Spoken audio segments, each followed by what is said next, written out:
Hi, I'm Daniel Fisher here at Sweetwater Sound, and today is Richard Nicol Visit Day, which I always love because he keeps bringing more toys. And here's another one. Now, a year ago, you might remember that he brought the Taiga, which was an amazing module with 3 oscillators, but it wasn't one of those standard try to sound like a Moog 3 oscillators. It's like, I want 3 oscillators that sound entirely different. And now it's with a keyboard and even more features. It sure is. We wanted to expand on Taiga, which was award-winning, by the way. People just love that we can do new, interesting things with monosynths. And so we expanded it out now to Taiga Keyboard, which adds a few really interesting things to the world of monosynthesizers.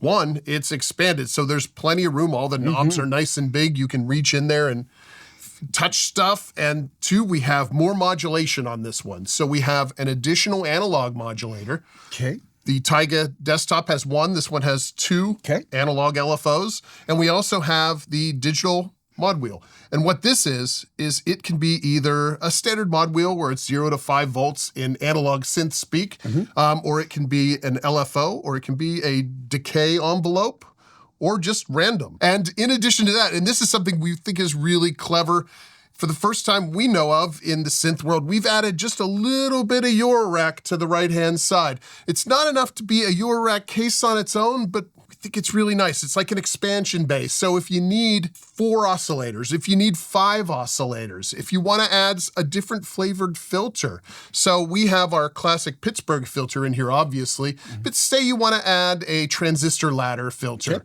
something like that to get different vibes. Because this is fully patchable up here, you could patch those in directly into the signal where you want them. So for instance, if you add another filter, you could have it replace this one. I don't know why you would ever want to do that, but you could. Or you could run it in series with this one, or in parallel. So because we have this expansion bay here and full access to the signal path, really, you can go crazy with it. And again, I really like that all the jacks are up here, which means your cables can spill out over there with being out in front of the knobs. On the older one there at the bottom, again, it didn't cover all the knobs, which is great.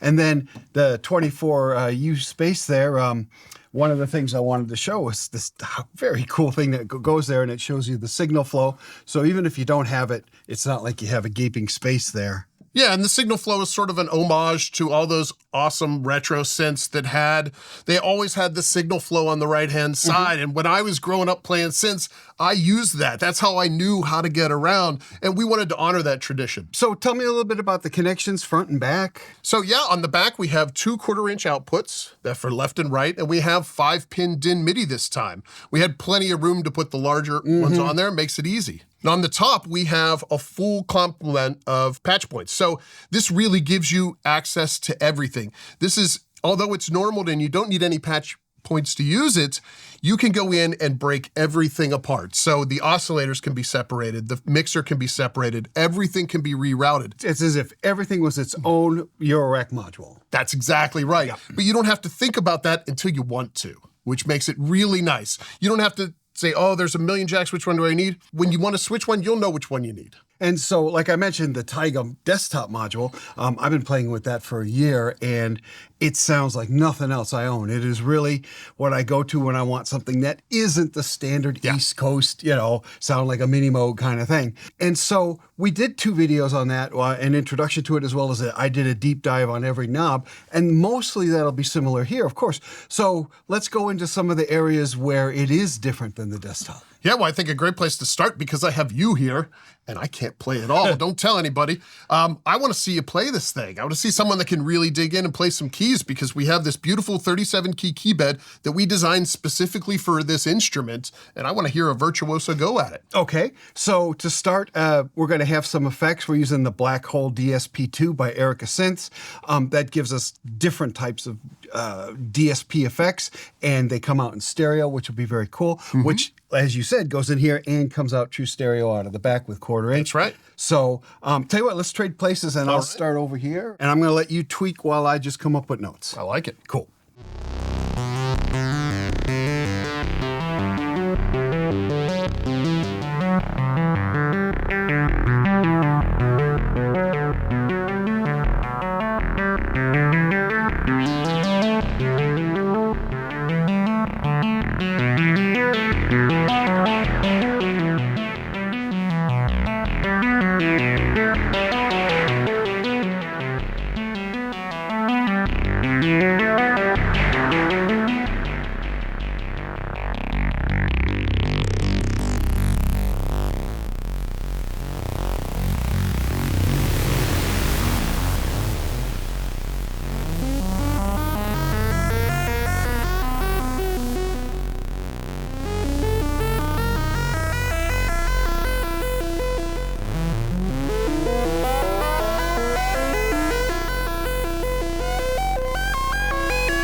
fun instrument to play, and honestly, I would love to play this live. It would be so much fun to have these knobs out in front of me in these colors. It's like original Star Trek, you know?